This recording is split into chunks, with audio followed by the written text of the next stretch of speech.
Hello students, welcome to Magnet Brains. मैं रूपाली वर्मा।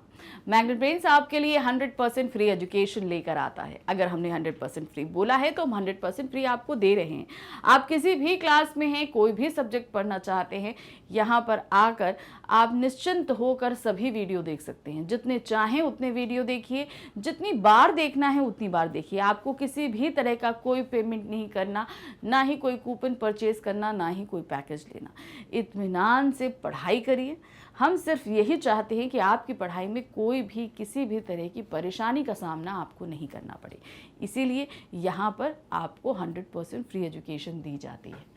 इसी free education की श्रृंखला में हम आज का वीडियो भी लेकर आए हैं। आज का video class 10th Hindi course B की हमारी बुक है स्पर्श भाग 2। उसके गद्य खंड का अध्याय है तातारा वामीरो की कथा। ये एक लोक कथा है जो अंडमान निकोबार द्वीप समूह के बंटवारे को लेकर है। किस तरीके से ये छोटे छोटे द्वीपों में बंट गया, इसको लेकर एक वहाँ प्रचलित लोक कथा है जो हमारे सामने प्रस्तुत करी है लीलाधर मंडलोई जी ने। हमने इस पूरी कथा को पढ़ा है, समझा है, यानी कि डिटेल एक्सप्लेनेशन को हम अच्छे से समझ चुके हैं। और साथ ही साथ हमने इसके एनसीईआरटी सॉल्यूशंस किए हैं, मल्टीपल चॉइस क्वेश्चंस किए हैं, कंप्लीट चैप्टर रिवीजन किया है, ये सभी कर चुके हैं। आज हम करने जा रहे हैं मोस्ट इम्पॉर्टेंट क्वेश्चंस। तो ध्यान रखिएगा, कोर्स बी का है। ए के स्टूडेंट्स अगर इसको देख रहे हैं तो परेशान नहीं हो, ये कमेंट नहीं करें कि ये हमारे सिलेबस का नहीं है। तो ध्यान रखिए, कोर्स बी का है। कोर्स बी में हमारी बुक चलती है स्पर्श भाग 2 और संचयन भाग 2। हमारे हर वीडियो में यहाँ पर आपको कोर्स और बुक मेंशन रहती है, तो हमेशा उसको देखते हुए ही अपने सिलेबस से कनेक्टेड देखिए। ये नहीं कि क्लास 10th हिंदी है तो आप देख रहे हो। क्लास 10th हिंदी में जो 2 कोर्स चलते हैं, दोनों में अलग अलग बुक्स रहती हैं। वो कोर्स ए है या बी है, ये डिसाइड करना आपके स्कूल का काम होता है। ये आप चूज़ नहीं कर सकते हो। आपके स्कूल में जो भी कोर्स चलता है वही आपको मिलेगा, तो उसी हिसाब से आप पढ़िएगा। तो ध्यान रखिए, ये कोर्स बी है, बुक है स्पर्श भाग 2। ये 2 खंडों में विभक्त है, पद्य खंड और गद्य खंड। पद्य खंड मैं आपको अभी तक करा चुकी हूँ, उनके मोस्ट इंपॉर्टेंट क्वेश्चंस कंप्लीट हो चुके हैं। अब हम गद्य खंड का जो चैप्टर कर रहे हैं तातारा वामीरो, कि किस तरीके से जो है यहाँ पर तातारा और वामीरो 2 अलग अलग गाँव के ये लड़का लड़की होते हैं। वामीरो अलग गाँव की और तातारा अलग गाँव का, और दोनों के बीच प्रेम हो जाता है।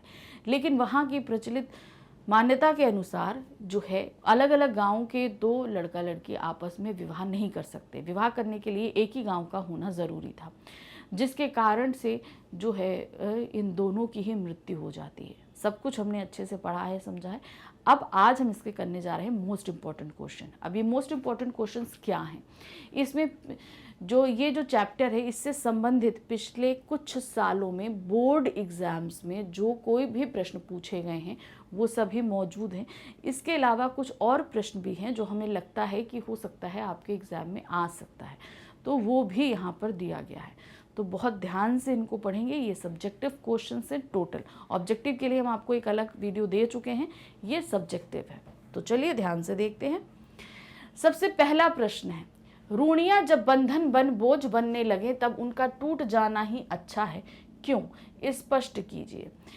अब यहाँ पर देखिए, ध्यान से देखिए कि रूढ़ी का मतलब हो गया कोई ऐसी परंपरा जो बहुत पहले से चली आ रही है, लेकिन समय के साथ उसमें किसी भी तरह का बदलाव नहीं हुआ, तो वो हमारे लिए बंधन बन जाती है। क्योंकि भाई पहले का समय और अब के समय में फ़र्क हो जाता है।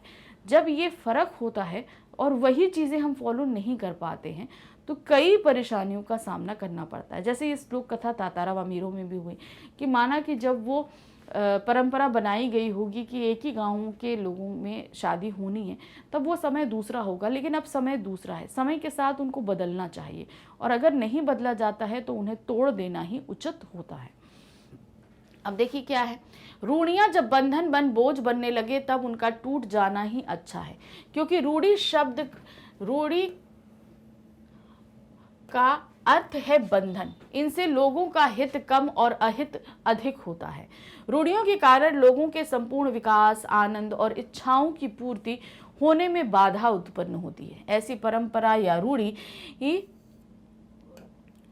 जिससे लोगों के विकास के स्थान पर उनकी उन्नति में बाधा उत्पन्न हो, उसका टूट जाना अच्छा ही है। क्योंकि कोई भी रूढ़ी या परंपरा मानव के विकास एवं उसकी उन्नति के लिए बनानी चाहिए, ना उसे कष्ट देने के लिए। मतलब अब कोई भी परंपरा है, कुछ भी है, हमारे जितनी भी चीज़ें हैं वो अगर हमें आगे नहीं बढ़ने दे रही, हमारा विकास नहीं हो रहा, अगर वो हमें पीछे खींच रही हैं, हमें तकलीफ हो रही है, तो इस तरह की चीज़ें जो हमें पीछे की तरफ धकेलें, हमें तकलीफ दें, कष्ट दें, तो ऐसी रूढ़ियों यानी ऐसी परंपराओं का टूट जाना ही अच्छा होता है।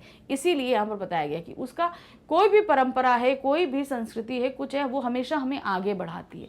तो यहाँ पर रूढ़ी का तात्पर्य बंधन से दिया गया है कि ऐसा कोई भी बंधन या कोई भी परंपरा जो हमें आगे नहीं बढ़ने दे रही, तकलीफ दे रही है, कष्ट पहुंचा रही है, तो उसका टूटना ही बेहतर होता है।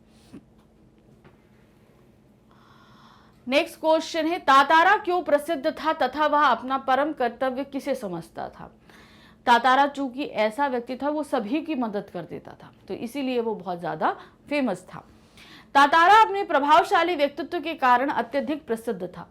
वह सरल स्वभाव का था तथा उसकी सहायता करने वाला, सबकी सहायता करने वाला था। अब क्या है, अत्यधिक प्रसिद्ध मतलब उसमें कोई छल कपट नहीं था, जैसा वो व्यक्ति था वो वैसा ही सामने प्रस्तुत होता था, सबकी मदद करता था, जिसको भी हो सभी मदद। अपनी लकड़ी की तलवार की सहायता से वह अद्भुत शौर्य और साहस का परिचय देता था। वो लकड़ी की तलवार जो है वो हमेशा अपने पास बांध कर रखता था, लेकिन उसे कभी इस्तेमाल नहीं करता था, किसी ने उसे इस्तेमाल करते नहीं देखा। तो लोगों को ये लगता था जरूर इसके अंदर कोई दैवीय शक्ति है, तो उसका प्रभाव भी लोगों के ऊपर बहुत अच्छा था, क्योंकि भाई वो एक ऐसा व्यक्तित्व था कि सभी उसको पसंद करते थे। तो वो एक ऐसे व्यक्ति के रूप में था जैसे लगता है भगवान का कोई दूत हो, तो और उसकी तलवार में इसीलिए उसे दैवीय शक्ति कहा जाता था। तातारा केवल अपने गांव के लोगों की ही नहीं अपितु समस्त द्वीप समूह के निवासियों की सेवा करना अपना परम कर्तव्य समझता था।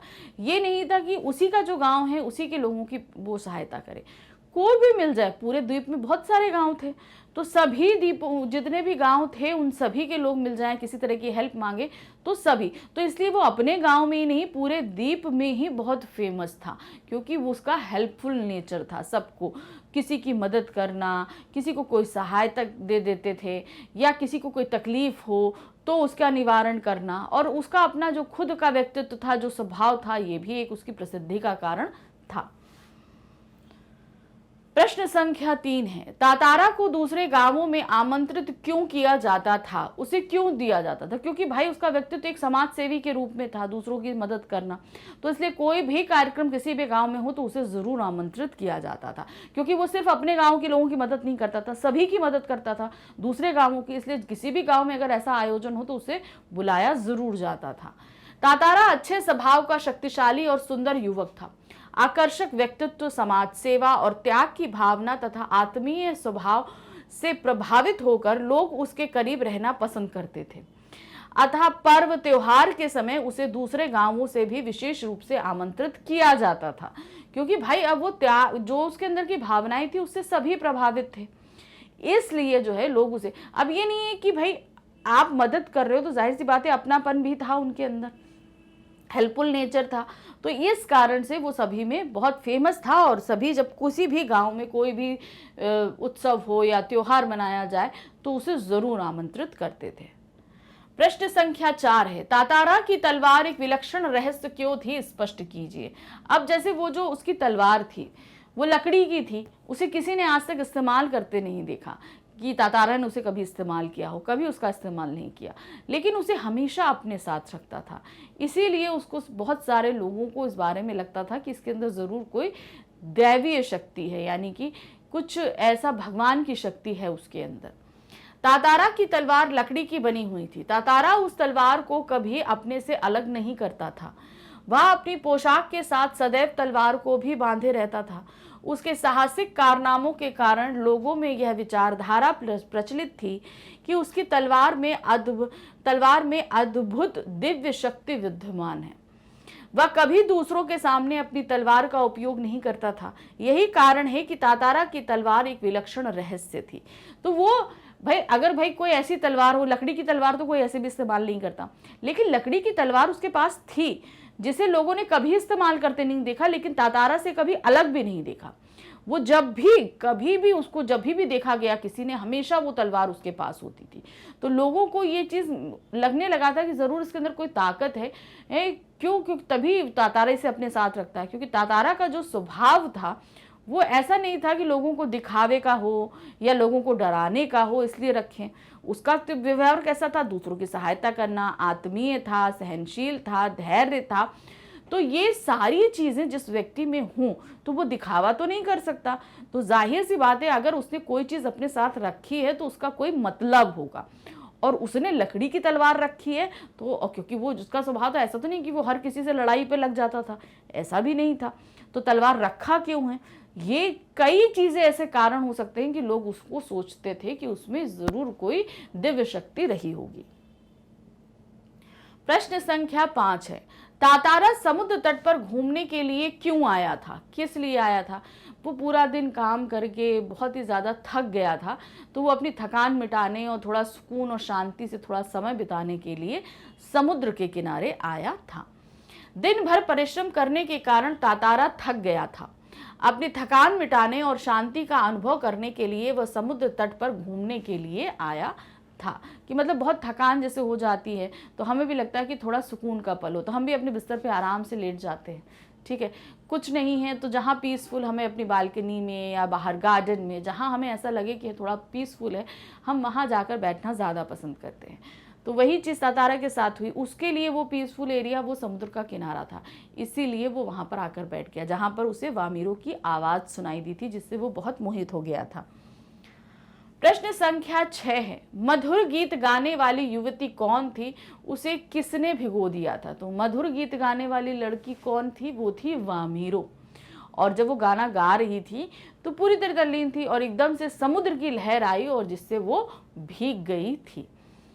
मधुर गीत गाने वाली युवती पास के ही गांव लपाती की रहने वाली वामीरो थी। कौन थी वो? वामीरो। वह समुद्र तट पर अकेले बैठे हुए गीत गा रही थी। अचानक एक ऊंची उठी लहर ने उसे भिगो दिया था। वो चुपचाप बैठी थी, उसे ये नहीं पता था कि आगे कहीं तातारा बैठा है और उसकी गाने को सुन रहा है। वो तो आराम से मगन होकर अपने गाना गा रही थी। जैसे तातारा वहां सुकून के लिए आया था, वैसे वो भी वहां सुकून के लिए आकर बैठ के गाना गा रही थी। तातारा ने गीत गाने वाली युवती से विवशता में क्या आग्रह किया? अब क्या हुआ, वामीरो गाना गा रही थी, एकदम मगन हो गए। एकदम से एक समुद्र की लहर आई और उसको भिगो दी। अब भिगोने के कारण उसका गाना एकदम से बंद हो गया। अब बंद होने के कारण वामीरो तो उसके गाने में आवाज में मोहित था और बार बार उसे फिर से गाना गाने के लिए आग्रह कर रहा था। अब ये नहीं देख रहा कि वो लड़की कौन है, सिचुएशंस क्या है, कुछ उसने नहीं देखा। बस वो इतनी अच्छे से मोहित हो गया था उसके गायन में कि बस उस कह रहा था कि फिर से तुम गाना गाना शुरू कर दो, क्योंकि वो अपनी सुध बुध खो बैठा था।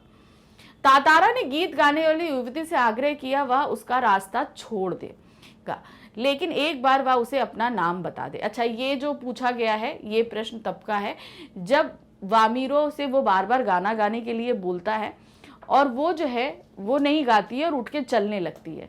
तो तब एकदम से उसको होश आता है, अरे भाई ये क्या हो गया। तब वो उसके रास्ते में खड़ा हो जाता है और उसका नाम पूछने लगता है।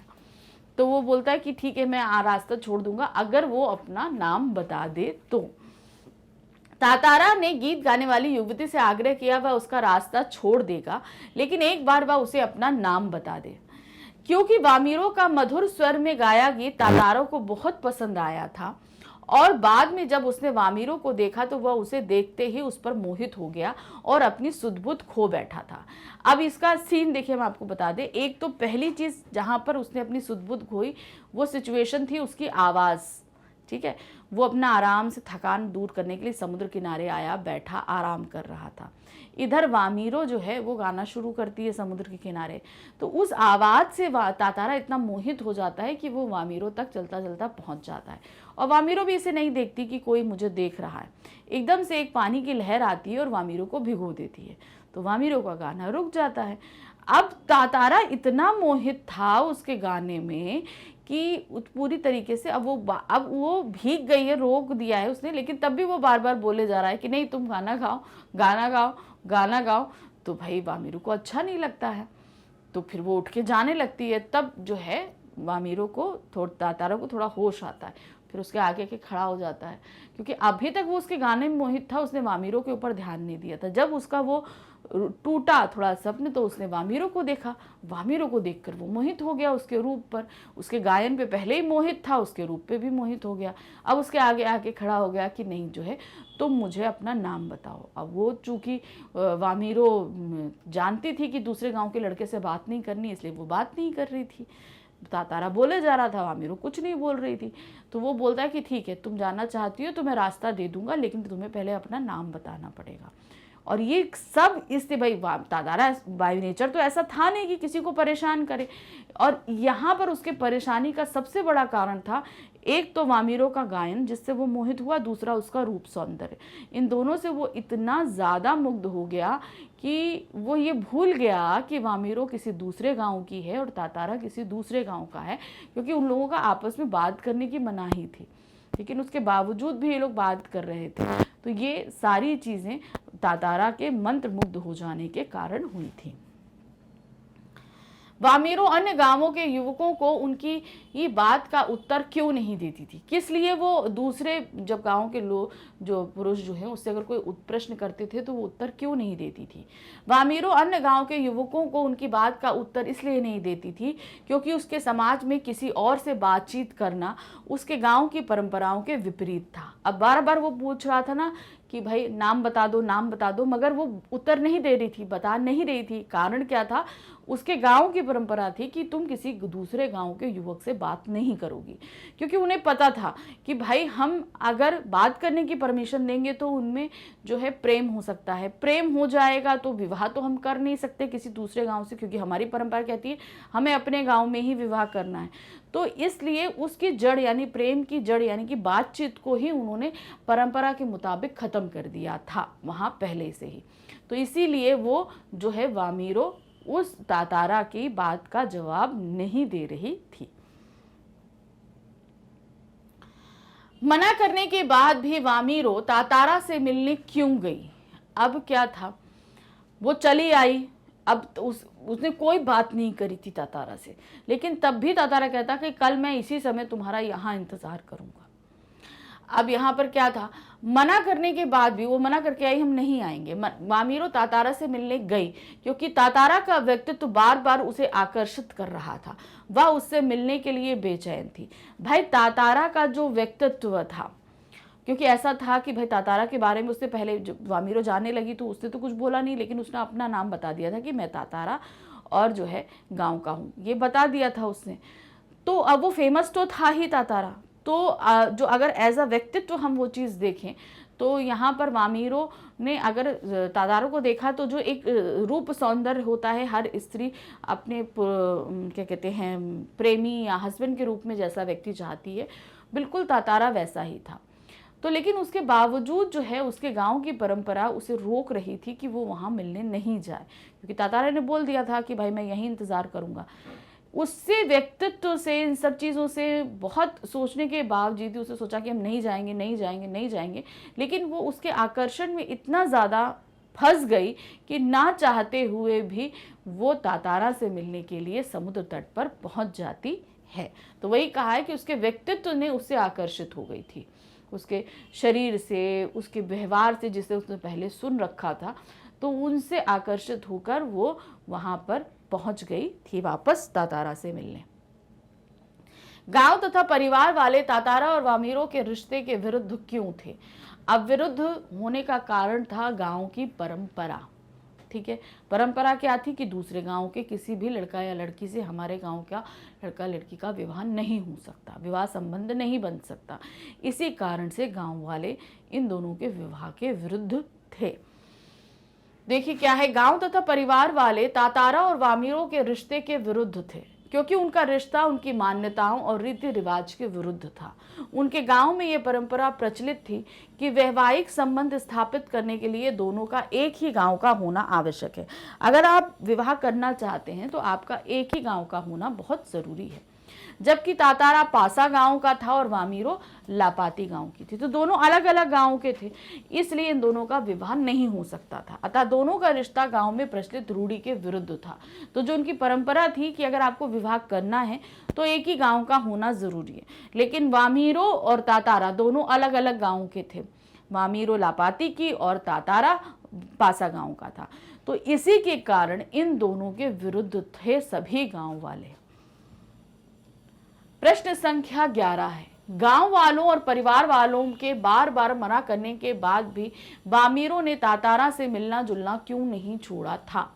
कारण था प्रेम था, आकर्षण था, इस कारण से उसने नहीं छोड़ा था। तातारा के सुंदर व्यक्तित्व, सौम्य व्यवहार और साहस आदि गुणों ने वामीरो को उसकी ओर आकर्षित किया था। ये सारी चीजें जो थी वो उसको आकर्षित कर रही थी। इसी कारण परिवार और गांव वालों के मना करने पर भी उसने तातारा से मिलना जुलना बंद नहीं किया था। अब ये मनाही थी कि आप किसी दूसरे गांव के युवक से मिलोगे नहीं, बात करोगे नहीं, लेकिन इसके बावजूद वामीरो जो है वो मिलती है। क्यों मिलती है? क्योंकि वो तातारा के व्यक्तित्व और स्वभाव के कारण उससे आकर्षित हो गई थी और इसीलिए वो मिलती रहती है। प्रश्न संख्या 12 है, वामीरो की मां ने तातारा के साथ कैसा व्यवहार किया? तो भाई जब वहां पर पशु महोत्सव में उत्सव में जब वो लोग मिले तो वामीरो वहां आके तातारा के साथ रोने लगती है। ये सारी सिचुएशन देखते ही वहां पर वामीरो की मां आ जाती है और जो है उसे तातारा और वामीरो के बारे में पहले से पता ही था। तो वहां पर वो जो है तातारा का बहुत ही ज़्यादा अपमानजनक व्यवहार करती है, जिससे तातारा जो है वो बहुत क्रोधित हो जाता है। क्योंकि एक तो वामीरो रो रही है तो वो कुछ कर नहीं सकता, और दूसरी बात वो इतना उसका अपमान हो रहा था, इन सभी के कारण वो बहुत ज़्यादा क्रोधित भी हो गया था। वामीरो की मां ने तातारा के साथ अपमानजनक व्यवहार किया।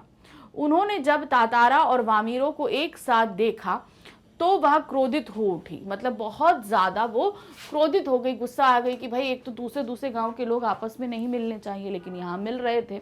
तो इस बात को लेकर वो बहुत क्रोधित हो गई। तातारा को तरह तरह से अपमानित किया, मतलब अपमानित करने का मतलब इतनी ज्यादा बातें सुना दी कि इससे उसका अपमान हो गया। वामीरो की मां के साथ साथ गांव के अन्य लोग भी उन दोनों के प्रेम का विरोध करने लगे। अब क्या, जब तातारा की मां वामीरो की मां जब इतना बोल रही थी तो बाकी गांव वाले भी वहां एकत्र हो गए और वो भी जो है तातारा को तरह तरह से अपमानित करने लगे। तातारा के जहां एक और विवाह की निषेध परंपरा पर क्षोभ था, क्षोभ यानी कि गुस्सा था वो, वहीं दूसरी ओर उसे अपनी असहायता की खींच थी। एक तो ये विवाह परंपरा की वजह से जो है इनका संबंध नहीं जुड़ पा रहा था, उसे उस परंपरा पर गुस्सा था। दूसरा कारण क्या था? वो असहाय था। असहाय मतलब वो वामीरो इतना रो रही थी और वो कुछ नहीं कर पा रहा था इसलिए, और वो इस परंपरा के खिलाफ नहीं जा सकता था। तो ये सिचुएशन ऐसी थी कि जिसमें तातारा अपने को हेल्पलेस महसूस कर रहा था। अतः वामीरो की माँ की बातें सुनकर वह स्वयं को अपमानित महसूस कर रहा था, और ऊपर से वामीरो की माँ उसे इतनी बातें सुना रही थी, इसलिए वो बहुत ही ज्यादा अपमानित महसूस कर रहा था। प्रश्न संख्या 13 है, कार निकोबार के 2 टुकड़े हो जाने पर वहां कौन सा सुखद परिवर्तन आया? जब तातारा के कारण जो है उस आइलैंड के 2 टुकड़े हो गए, ये हमें पता है, और जिसके कारण से तातारा और वामीरो दोनों की ही जानें चली गई। उनके बलिदान स्वरूप ये हुआ कि वहाँ चेंज हुआ, वहाँ सब लोग एक दूसरे गांव आपस में विवाह शुरू कर दिया था। जो पहले ही होता था कि गांव एक ही गांव के होने चाहिए, लेकिन अब जो है एक दूसरे के गांव के लोग आपस में विवाह करने लगे थे, संबंध स्थापित करने लगे थे। तातारा वामीरो की त्यागमयी मृत्यु ने गांव वालों की विचारधारा में अद्भुत सुखद परिवर्तन ला दिया, जिसके फलस्वरूप उनकी रूढ़िवादी विचारधाराएं तथा परंपराएं परिवर्तित हो गईं। कार निकोबार के 2 टुकड़े हो जाने के पश्चात द्वीप पर यह सुखद परिवर्तन आया कि अब निकोबारी दूसरे गांवों में भी वैवाहिक संबंध स्थापित करने लगे। वैवाहिक संबंधों में आने वाले इस परिवर्तन को शायद तातारा वामीरो के बलिदान ने ही संभव किया।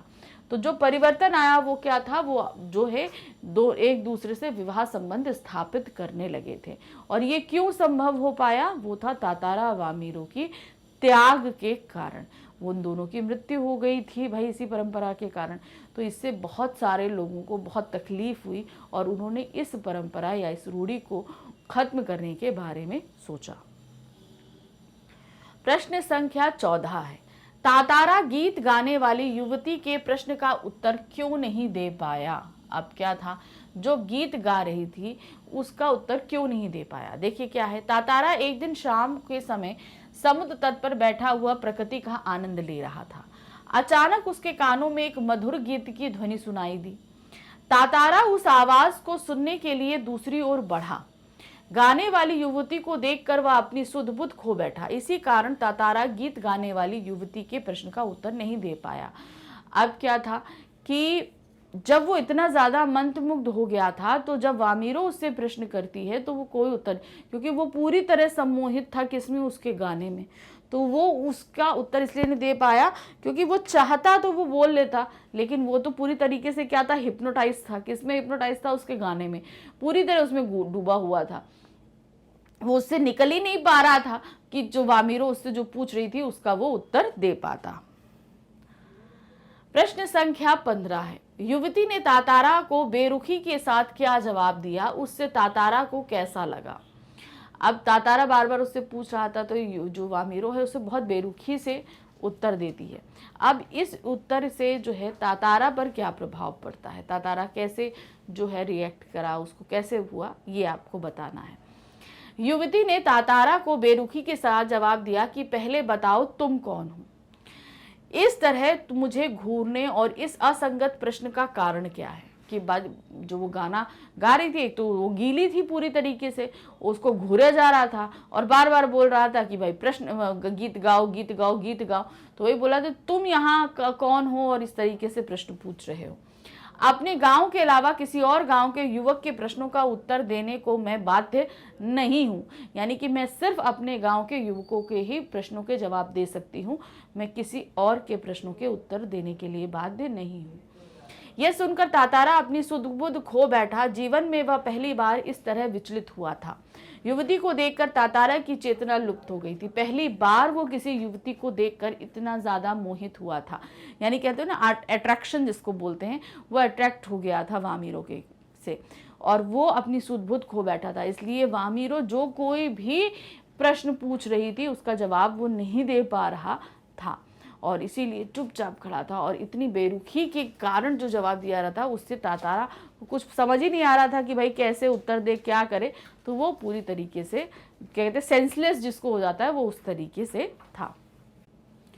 नेक्स्ट क्वेश्चन है क्वेश्चन नंबर 16। प्रेम सबको जोड़ता है। तातारा वामीरो कथा पाठ के आधार पर इस कथन की पुष्टि कीजिए। प्रेम हमेशा आपको जोड़ने का काम करेगा, तोड़ने का नहीं। जब तातारा वामीरो ने आपस में प्रेम किया तो ज़रूर वो नहीं मिल पाए, लेकिन उनकी वजह से उस जगह की परंपरा टूटी और एक गांव दूसरे गांव से मिले और आपस में विवाह संबंध स्थापित करने लगे। तो इस तरीके से हमने देखा कि उनकी मौत की वजह से, उनके प्रेम की वजह से जो क्या हुआ, आपस में लोग मिलने लगे, साथ में जुड़ने लगे। तो देखिए क्या है, प्रचलित रूढ़िवादी परंपरा और नायक तातारा के अन्य गांवों से संबंधित होने के कारण सभी गांव वाले तातारा वामीरो के विवाह के विरुद्ध थे, नहीं चाहते थे कि जो हमारी परंपरा टूटे, जिसके परिणाम स्वरूप तातारा वामीरो ने अपने जीवन का अंत कर दिया। भाई वो दोनों आपस में इतना प्यार करते थे कि जो है वो आपस में नहीं मिल पाए तो उनका जीवन ही खत्म हो गया, ये हमने देखा। उनकी इस त्यागमयी मृत्यु ने निकोबार के सुखद परिवर्तन के रूप में प्रचलित रूढ़ी परंपरा का खंडन हुआ। तो जो वहां पर रूढ़ी चल रही थी वो तोड़ दी गई और निकोबार में एक नई परंपरा की शुरुआत हुई, जिससे दूसरे गांव में भी आपसी वैवाहिक संबंध स्थापित होने लगे। तो जो नई परंपरा स्थापित हुई वो क्या था, वो लोग आपस में एक दूसरे गांव में वैवाहिक संबंध स्थापित करने लगे थे। इस प्रकार प्रस्तुत पाठ में यह स्पष्ट किया गया कि प्रेम किसी बंधन, सीमा अथवा रूढ़ियों में बांधा नहीं जा सकता, कि आप चाहे जितनी परंपराएं बना लीजिए, रूढ़ियां बना लीजिए, लेकिन प्रेम किसी में नहीं बन सकता। प्रेम अगर किसी को होना है तो वो 7 समंदर पार बैठे भी किसी भी व्यक्ति में हो जाएगा, आप चाहे लाख पहरे बैठा लीजिए। अभी तो प्रेम ही वह साधन है जिसके माध्यम से लोगों को आपस में जोड़ा जा सकता है। तो अब यहाँ पर हमारे सामने साक्षात उदाहरण था। इतनी पुरानी चली आ रही परंपरा टूटी और आपस में लोग जुड़े। तो प्रेम हमेशा आपस में जोड़ने का काम करता है, तोड़ने या अलग करने का काम नहीं करता है।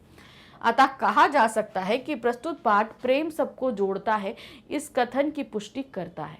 तो ये पाठ हमको पूरी तरीके से ये बताता है कि प्रेम हमेशा लोगों को आपस में जोड़ता है, हमेशा अच्छाई की तरफ हमको लेकर जाता है। ये इस पाठ पढ़ने से हमें पता चलता है। प्रश्न संख्या 17 है, तातारा से मिलने के बाद वामीरो पर क्या प्रभाव पड़ा? जब तातारा से मिलकर वामीरो वापस अपने घर पहुंची तो वामीरो के ऊपर क्या प्रभाव था? वामीरो अपने गांव में प्रचलित रूढ़ी को अच्छी तरह जानती थी, लेकिन उसके बावजूद वो जो है तातारा से मोहित हुए बगैर नहीं रह सकी। वो मना करके आई थी कि मैं नहीं आऊँगी, लेकिन उसके बावजूद वो वहाँ दूसरे दिन उससे मिलने के लिए पहुँच जाती है, क्योंकि वो भी तातारा से और उसके स्वभाव से, इन सभी से आकर्षित हो चुकी थी। तातारा से मिलने के बाद वामीरो को बार बार तातारा का ख्याल आ रहा था। वह मन ही मन बेचैनी का अनुभव कर रही थी। वह बार बार तातारा के विचार से मुक्त होने का प्रयास करती कि ठीक है, नहीं मैं इसके बारे में नहीं सोचूंगी, लेकिन वो बार बार उसके दिमाग में आ जाता था। परंतु हर बार असफल हो जाती, कि कोशिश करती कि मैं इसके बारे में नहीं सोचूं, लेकिन वो बार बार उसके बारे में सोचती ही रहती थी। वह उसे भूलने का प्रयास कर रही थी, लेकिन तातारा के आकर्षक व्यक्तित्व के कारण वह उसे भूल पाने में असमर्थ थी। अब यहाँ पर वामीरो जहाँ इतनी आकर्षक थी, जिसके आकर्षण में तातारा फंसा था, तो वहीं तातारा का भी अपना ही एक आकर्षण था जिसमें वामीरो फंस गई थी। वो चाह कर भी अपने आप को उसके विचार से अलग नहीं कर पा रही थी।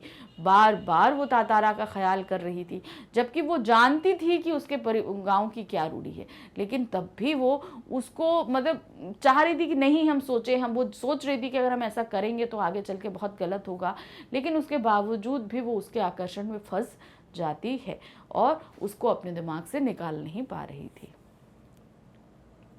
प्रश्न संख्या 18 है, वामीरो की मनोदशा के बारे में लिखिए। अब वामीरो की जो कंडीशन थी, जो उसकी मनोदशा के बारे में हमें लिखना है। वामीरो की मनोदशा थोड़ी जटिल है, क्योंकि एक ओर वह दूसरे गांव के युवक तातारा से प्रेम करती है, तो दूसरी ओर अपने गांव की मर्यादा रूपी तलवार उसके हृदय पर खिंची है। यही कारण है कि वह अत्यंत असमंजस की स्थिति में रहती है और किसी अन्य काम में उसका मन नहीं लगता। वह ऊपर से कठोरता एवं शुष्कता दिखाती है, किंतु भावनात्मक स्तर पर तातारा से प्रेम में वह पूरी तरह भीग चुकी थी।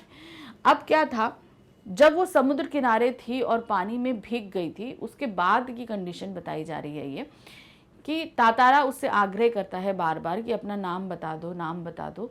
तो लेकिन वो बहुत ही रूखा स्वभाव करती है और वहाँ से चली आती है। वो चली तो आती है, लेकिन तातारा तब तक उसके दिलो दिमाग पर छा चुका था। वो आती है घर पर, सोचती है कि नहीं हम उससे नहीं सोचेंगे, लेकिन वो उसके प्रेम में डूब चुकी है पूरी तरीके से। लेकिन दूसरी तरफ उसकी असमंजस की स्थिति क्यों है?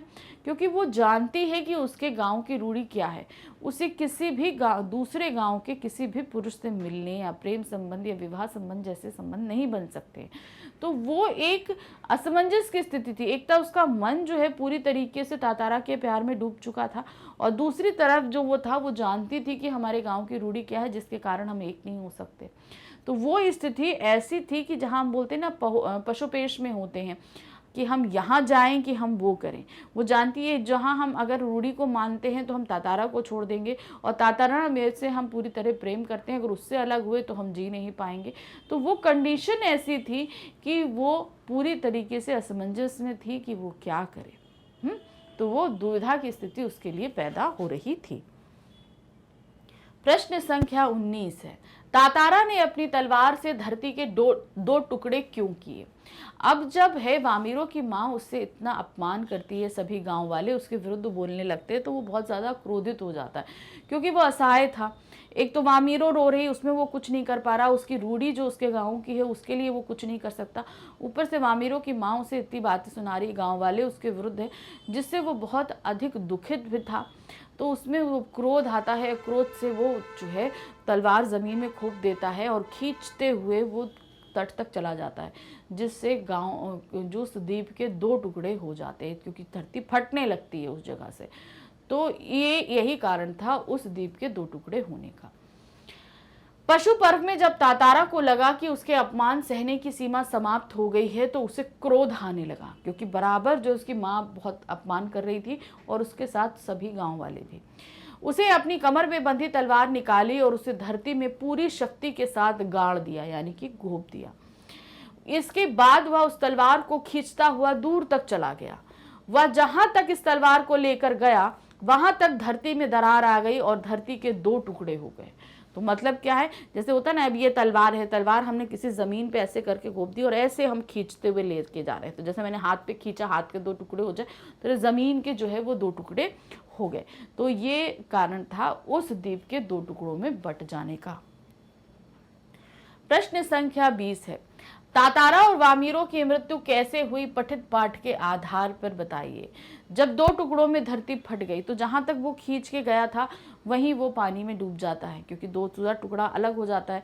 तो उस टुकड़े के साथ जब वो टुकड़ा पानी की तरफ जाता है तो वो पानी में चला जाता है और कहाँ चला गया किसी को नहीं पता। और वामीरो उसके वियोग में खाना पीना सब कुछ छोड़ देती है और धीरे धीरे उसकी भी मृत्यु, डेली आकर वो उसी जगह जहाँ पे तातारा डूबा था वहीं आकर बैठती है और उसने खाना पीना छोड़ दिया था। तो इसी तरह उसकी भी मृत्यु हो जाती है।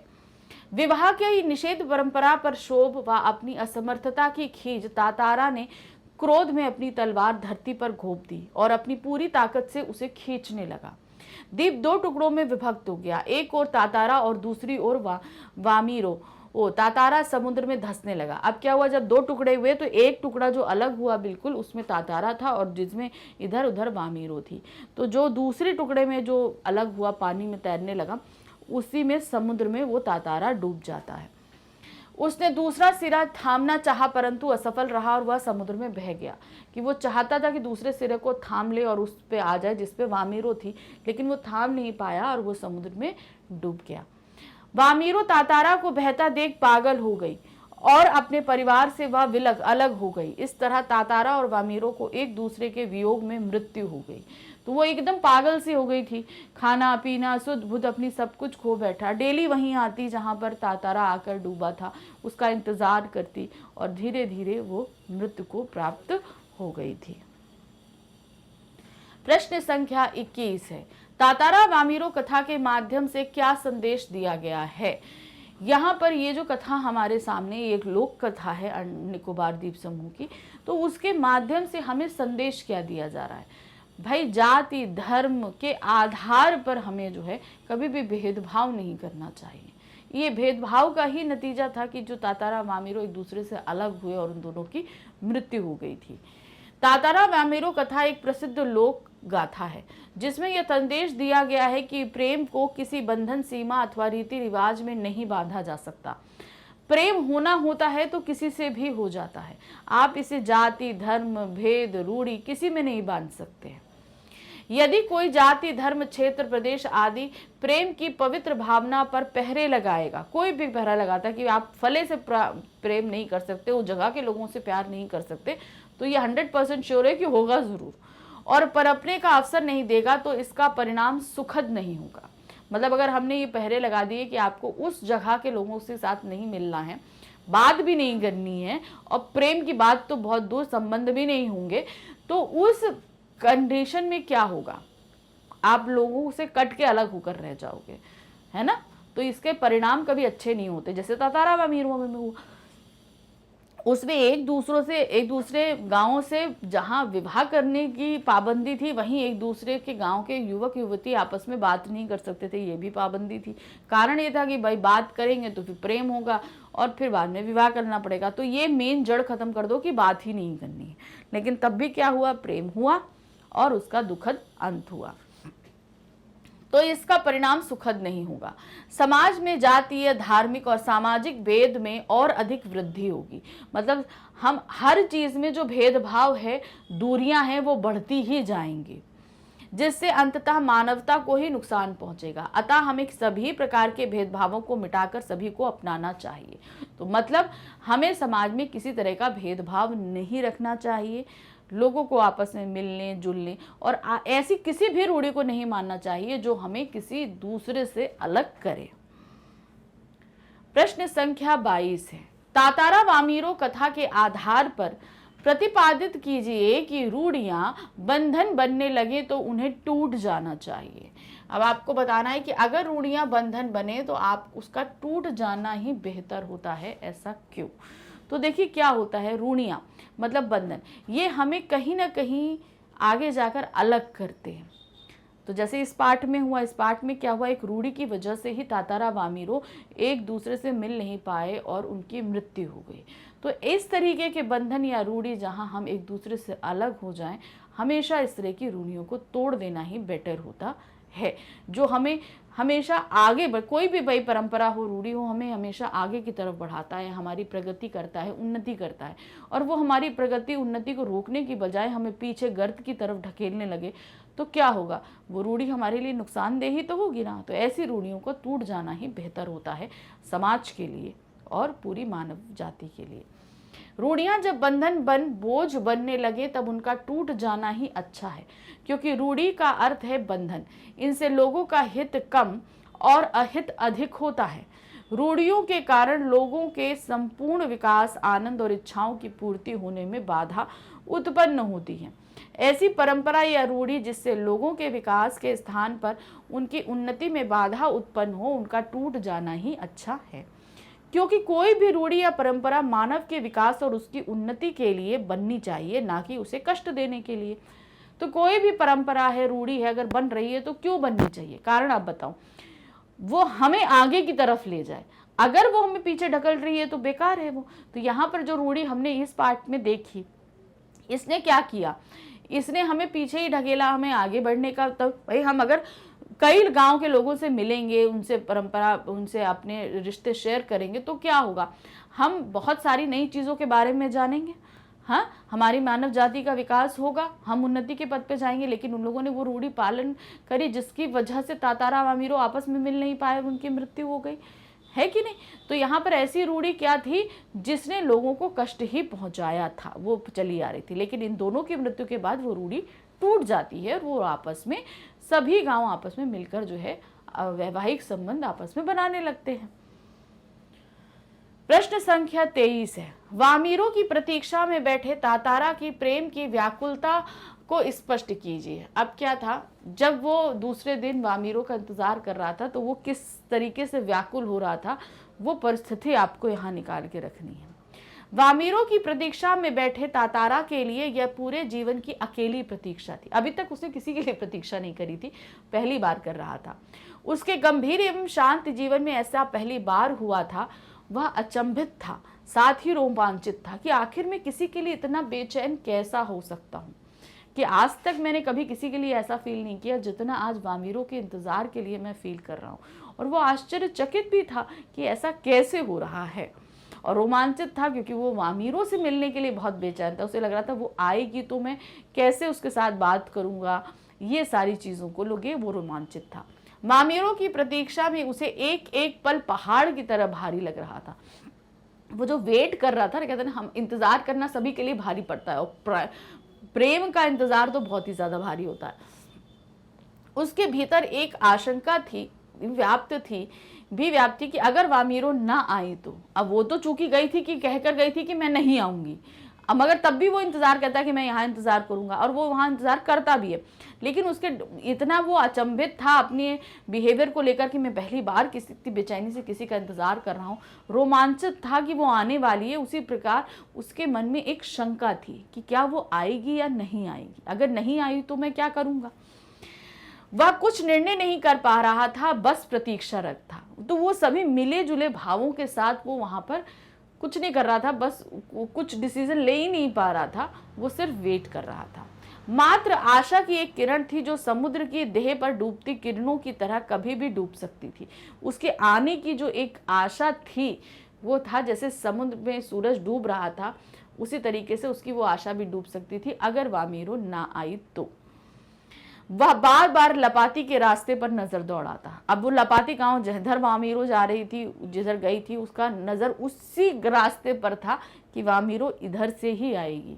तो उसकी निगाह वहीं पर थी। क्यों? क्योंकि वो वामीरो का इंतजार कर रहा था। तो हम टोटल मिलाकर बोल सकते हैं वो अचंभित था, रोमांचित था, आशंकित था, और बहुत ही ज़्यादा प्रतीक्षारत था। ये सभी उसकी कंडीशन उस समय थी। सहसा नारियल के झुरमुटों में से एक आकृति कुछ साफ दिखाई दी। अब वो जिस रास्ते पर इंतजार कर रहा था वामीरो वहां नहीं आके नारियल के पेड़ों से बाहर आती है। कुछ और आकृति के करीब आने पर तातारा की खुशी का ठिकाना नहीं रहा। जब वो आकृति जो झुरमुटों से बाहर आई थी, वो जैसे ही थोड़ा करीब आई और वो समझ पाया वो वामीरो है, तो वो इतना ज्यादा खुश हो गया क्योंकि वो जिसका इंतजार कर रहा था वो आ गई थी। वह सचमुच वामीरो थी। वह स्वयं को छुपाते हुए बढ़ रही थी और बीच बीच में इधर उधर नजरें दौड़ाना भी नहीं भूलती थी, क्योंकि वो जानती थी कि उसके यहाँ जिस चीज़ की मनाही है वो काम वो करने जा रही है, इसलिए वो खुद भी डरी हुई थी। तो जब वो आ रही थी तो उसकी नज़रें इधर उधर थी कि कोई उसे देख ना ले। दोनों आमने सामने हो गए। जब आ गए तातारा और सामने वामीरो आ गए, दोनों शब्दहीन थे। एक टक निखारते हुए वे काफी देर तक खड़े रहे। दोनों आपस में कोई बात नहीं कर रहे थे, बस एक दूसरे को बिना पलक झपकाए देखे जा रहे थे। अचानक वामीरो कुछ सचेत हुई और घर की तरफ दौड़ गई। एकदम से उसको कुछ याद आया और वो वापस वो आई, वहां खड़ी रही, ये दोनों एक दूसरे को देखते रहे और एकदम से वामीरो को कुछ याद आया और वो वापस अपने घर की तरफ दौड़ गई। तातारा अब भी प्रेमवश वहीं खड़ा था, निश्चल और शब्दहीन। तातारा अभी भी उसी कंडीशन में वहां खड़ा, जैसे वहां खड़ा वामीरो को देख रहा था, वो वैसा ही खड़ा रहा। तो यहाँ पर उसकी स्थिति ऐसी थी कि जिसको बयां कर पाना शब्दों में नहीं था, क्योंकि वो जिस तरीके से इस समय रिएक्ट कर रहा था, उसका बिहेवियर था, आज तक उसने अपनी होल लाइफ में ऐसा कभी भी फील नहीं किया था। प्रश्न संख्या 24 है, कहानी के आधार पर तातारा का चरित्र चित्रण कीजिए। अब ये पूरी कहानी हमने पढ़ ली, अब आपको बताना है तातारा के चरित्र के बारे में। तातारा में नायक होने के सभी गुण विद्यमान थे। जैसे हम एक हीरो को बोलते हैं ना, सभी के लिए हेल्पफुल, देखने में सुंदर, सुडौल, समझदार, सभी का प्रिय, चहेता, अच्छा काम करने वाला, तो वो सारे ही गुण जो हैं वो तातारा के अंदर थे। वह सुंदर, स्वस्थ, साहसी और परोपकारी है। उसकी शारीरिक विशिष्टताओं और आंतरिक गुणों से हर मिलने जुलने वाला प्रभावित होता था। तो उसका व्यक्तित्व ऐसा था कि सभी उससे सम्मोहित हो जाते और सब उससे मिलना जुलना पसंद करते थे। जब वामीरो ने उसे पहली बार देखा तो उसे लगा कि उसे अपने जीवन साथी के रूप में ऐसे ही युवक की कल्पना थी। जब वो पहली बार वामीरो जो है तातारा से मिली तो उसने जो एक कल्पना अपने पति के लिए, जीवन साथी के लिए बना रखी थी, ये बिल्कुल वैसी ही कल्पना थी जैसे कि वो चाहती थी कि उसका पति हो। तो इसीलिए यहाँ पर हम चरित्र में बता सकते हैं कि वो जो क्या कहते हैं तातारा था, वो कैसा व्यक्तित्व था, एक आकर्षक व्यक्तित्व वाला व्यक्ति था जिससे सभी लोग मिलना जुलना बात करना पसंद करते थे। वो साहसिक था, सुडौल था, सुंदर था, साथ ही जो है वो परोपकारी था, सहायतार्थ व्यक्ति था, धीरज वाला था। तो ये बहुत सारे गुण उसके चरित्र के अंदर थे जो किसी एक हीरो के अंदर होते हैं। तातारा की कमर में लकड़ी की एक तलवार लटकी रहती थी, जिसके बारे में लोगों का मत था कि उस तलवार में अद्भुत दैवीय शक्ति है। वो तलवार हमेशा रखता था, कभी किसी ने उसे यूज करते नहीं देखा, मगर वो हमेशा अपने पास रखता था। इसलिए इसी कारण से लोगों की मान्यता थी कि जरूर उसके अंदर कोई अलग एक कहते हैं सुपरनेचुरल पावर रही होगी। वह सरल हृदय का था। वह केवल अपने गांव में ही नहीं अपितु गांव के बाहर लोगों की भी उनकी विपत्ति में मदद करने पहुंच जाता था। तो ऐसा नहीं था कि वो सिर्फ अपने गांव के लोगों की मदद करता था या अपने गांव में ही फेमस था, वो बाहर के गांव के लोगों की, दूसरे गांव के लोगों की मदद करता था। इसलिए वो दूसरों के गांव में भी, दूसरे गांव में भी बहुत ज़्यादा फेमस था। वह स्वभाव से शांत और खुशमिजाज था। वह प्रकृति, गीत, संगीत जैसे गुणों को पसंद करता था। तो जो नेचुरल चीज़ें होती हैं वो उसे ज़्यादा आकर्षित करती थी। इसी कारण जब उसने वामीरो का मधुर गीत सुना तो वो तुरंत ही उसकी ओर आकर्षित हो गया। तो चूंकि वो गीत, संगीत, समुद्र का किनारा, शांति, ये सारी चीज़ें, पीसफुल चीज़ें पसंद करता था, तो पहली बार जब वो उसने वामीरो का गीत सुना था तो उसी से मोहित होता हुआ वो वामीरो तक पहुंचा भी था। वह वामीरो से प्रेम करने लगा और प्रेम की खातिर उसने अपना बलिदान तक दे दिया। तो अब उसका व्यक्तित्व क्या था, उसने जिस व्यक्ति से प्रेम किया उस व्यक्ति के लिए अपनी जान तक दे दी, ये हमने देखा। तो यहाँ पर एक त्यागी स्वभाव व्यक्ति भी हमने देखने को पाया। प्रश्न संख्या 25 है, तातारा वामीरो कथा के आधार पर वामीरो का चरित्र चित्रण कीजिए। अभी हमने तातारा का किया, अब हमें किसका करना है, वामीरो का चरित्र चित्रण करना है। लपाती गांव की रहने वाली युवती वामीरो बहुत सुंदर एवं भोली भाली थी। वह देखने में जितनी मोहक थी उतना ही मोहक उसका स्वर भी था, क्योंकि उसी से तो बंधा हुआ वामीरो तातारा आया था। तो वो देखने में जितनी सुंदर थी वो गायन भी उतना ही मधुर करती थी। वह जब गाती थी तो लगता था मानो उसका गीत समुद्र में किल्लोरे यानी कि हलचल उत्पन्न कर देगा। उसके गाने से वातावरण में मधुरता व्याप्त हो जाती थी। उसका मधुर संगीत सुनकर ही युवक तातारा अपनी सुध बुध खो बैठा था और उससे प्रेम करने लगा था। तो पहला सम्मोहन जब था तब तक उसने वामीरो को देखा नहीं था, वो तो बैठा आराम कर रहा था, थकान मिटा रहा था समुद्र किनारे। लेकिन इतने में वामीरो का गायन की आवाज जब उसके कानों में पड़ी तो वो तब उसी आवाज की दिशा में चल दिया। तो पहला सम्मोहन क्या था, उसकी आवाज। जब वो वहां पहुंचा तो उसके सम्मोहन में फंसा हुआ था, लेकिन जब वो सम्मोहन टूटा तो वो वामीरो के रूप सौंदर्य पे मर मिटा था। तो इस तरीके से जहां वो बहुत ही सुंदर सरल स्वभाव की वामीरो थी, वहीं उसकी आवाज भी बहुत ही मधुर थी, जिसमें तातारा बंधकर वहां तक पहुंचा था। वामीरो अपने गांव की परंपराओं का बहुत सम्मान करती थी, किंतु तातारा से प्रेम हो जाने के बाद परंपराएं उसके लिए महत्व नहीं रखती थी। तो उस हम कहते हैं ना, हम हर एक चीज़ की मान्यता ख्याल था, लेकिन वो अपने प्रेम को ज़्यादा महत्व देने लगी थी उन परंपराओं से। वह अपने गांव की परंपरा को भूलकर तातारा से मिलती रहती थी। प्रेम के सच्चे अर्थ को समझने वाली वामीरो ने अपने प्रेमी तातारा से बिछुड़ने के बाद खाना पीना छोड़ दिया। जहां वो प्रेम बहुत करती थी, अपनी परंपराओं तक को उसने भुला दिया था। जब उसका प्रेमी उस समुद्र तट के 2 टुकड़े करने के बाद डूब गया तो वो डेली वहीं जाती और वहीं बैठी रहती। उसे खाना पीना तक छोड़ दिया और अपने परिवार से अलग हो गई। इस प्रकार एक निष्ठ प्रेम में समर्पित वामीरो ने प्रेम की खातिर अपने समाज एवं परिवार से अलग होकर अपने प्रेम की खोज में ही अपने अस्तित्व को मिटा दिया। तो जहां वो इतना प्रेम करती थी वामीरो से, तो उसी को खोजने के लिए डेली उसी किनारे आती थी और अपने परिवार तक को त्याग दिया और धीरे धीरे अपने आप को भी त्याग दिया। तो वो जहां इतना समर्पित प्रेमी के रूप में भी उसका व्यक्तित्व निकलकर सामने आता है। तो इस तरीके से हमने इस पाठ के सभी प्रश्न आपको बताए। तो बहुत सरल पाठ था, चूंकि एक कहानी थी तो उसमें ऐसा कुछ डिफिकल्ट नहीं था जो हमें समझना या करना पड़े। पाठ बहुत इजी है, कहानी अच्छे से पढ़ लीजिए, समझ लीजिए, तो प्रश्न जो भी पूछे जाएंगे उन्हें करने में आपको कोई परेशानी नहीं आएगी। तो जैसे कि हमने वीडियो के शुरू में आपको बताया था कि हम 100% फ्री एजुकेशन देते हैं आपको, इसके लिए कुछ भी चार्ज आपसे नहीं लिया जाता। तो ये 100% फ्री वीडियोस आपको मिल सकते हैं यूट्यूब पे, हमारी वेबसाइट magnetbrains.com पे, और हमारा ऐप जिसे प्ले स्टोर से आप डाउनलोड कर सकते हैं। तो तीनों में कहीं पर भी आप जाएंगे, आपको जितने भी वीडियो देखने हों देख सकते हैं। इसके लिए कोई भी चार्जेस आपसे नहीं लिए जाएंगे। हाँ, लेकिन अगर आप हमारी वेबसाइट और आप हमारे ऐप पे आते हैं तो यहाँ आपके लिए पढ़ाई बहुत आसान है, क्योंकि आप एक टॉपिक पढ़ने के बाद दूसरा टॉपिक देखने के लिए आपको बहुत ज़्यादा परेशान होना पड़ता है। लेकिन यहाँ पर जब आप आओगे, यानी कि ऐप पर और वेबसाइट पर, तो यहाँ पर आपको हर एक चीज़ सिस्टमेटिक ढंग से अरेंज मिलेगी। यहाँ पर आते ही सबसे पहले आपको अपना मीडियम सेलेक्ट करना है।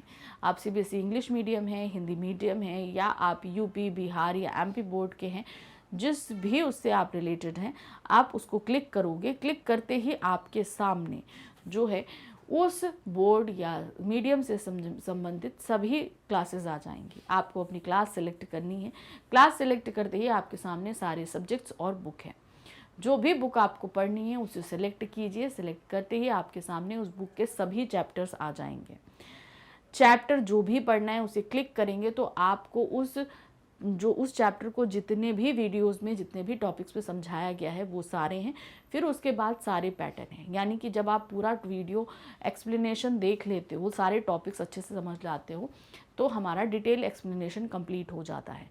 फिर हम आते हैं बुक के पीछे, यानी कि चैप्टर के बाद जितने भी क्वेश्चंस होते हैं, जैसे आप चैप्टर नंबर 4 पढ़ रहे हो तो 4 के जितने भी क्वेश्चंस हैं वो आपको नेक्स्ट वीडियो एनसीईआरटी सॉल्यूशन में मिलेंगे, जहां पर इनके सारे ही क्वेश्चंस विद सॉल्यूशन अवेलेबल हैं। चाहे क्वेश्चंस हो, एक्सरसाइज हो, सभी कुछ आपको इस वीडियो में मिल जाएंगे। उसके बाद हमसे 2 पैटर्न में एग्ज़ाम में क्वेश्चन पूछे जाते हैं, ऑब्जेक्टिव और सब्जेक्टिव। तो सब आपको दोनों ही पैटर्न हमने यहाँ कराए हैं। पूरे संपूर्ण चैप्टर के MCQs हमने आपको कराए हैं। हर चैप्टर के अलग अलग आपके MCQs हमने करा रखे हैं। तो पहला ऑब्जेक्टिव पैटर्न हमारा कंप्लीट होता है यहाँ पर मल्टीपल चॉइस क्वेश्चंस के रूप में। फिर हम आते हैं सब्जेक्टिव क्वेश्चन यानी कि वर्णनात्मक प्रश्न। ये हमारा नेक्स्ट वीडियो है, मोस्ट इंपॉर्टेंट क्वेश्चन के रूप में आपके सामने आएगा। इसमें आप देखेंगे कि आपके सारे ही जितने वर्णनात्मक प्रश्न हैं यहाँ पर आपको मिलेंगे। ये सारा करने के बाद अब हमारी बारी आती है रिवीजन करने की। तो हमारे पास एक वीडियो है जिसमें है कंप्लीट चैप्टर रिवीजन, यानी कि हम पूरा चैप्टर रिवाइज करेंगे, जिसमें हमारा पूरा डिटेल एक्सप्लेनेशन जो शॉर्ट में रहेगा वो है, और साथ ही साथ कुछ क्वेश्चन आंसर्स हैं। ये सब करने के बाद हमारे एग्ज़ाम्स आते ही हम आपके लिए लेकर आ जाते हैं सैम्पल पेपर। हर सब्जेक्ट के अलग अलग सैम्पल पेपर आपके लिए दिए जाते हैं। उनको करिए, प्रैक्टिस करिए और अच्छे से अपने एग्ज़ाम की तैयारी करिए। साथ ही साथ बोर्ड क्लासेस के लिए हम लेकर आए हैं प्रीवियस ईयर क्वेश्चन पेपर्स, यानी कि पिछले 10 सालों के क्वेश्चन पेपर्स आपके लिए सॉल्व ऑलरेडी हमने करा दिए हैं। तो उन्हें भी देखकर आप अपनी तैयारी कर सकते हो। तो इस तरीके से पूरा साल जब हम आपके साथ चैप्टर समझा रहे थे तो एग्ज़ाम में भी हमने आपकी पूरी तैयारी कराई है। हम आपको अकेला कहीं नहीं छोड़ रहे हैं। अच्छे से पढ़ाई करिए, अच्छे अच्छे मार्क्स लेकर आइए और आगे भविष्य में काफ़ी कुछ अचीव करिए, यही हमारी कामना है। और इसीलिए हम आपको 100% फ्री एजुकेशन देते हैं। तो जितना कुछ मैंने बताया है इसके लिए आपको कहीं कोई पेमेंट नहीं करनी, आराम से अपनी पढ़ाई करिए। तो आज का ये चैप्टर तो कंप्लीट हो गया, लेकिन नेक्स्ट चैप्टर में हम फिर से मिलेंगे, उसके भी तो क्वेश्चंस करने हैं ना। तो मिलते हैं नेक्स्ट वीडियो में। Thank you for watching, bye bye.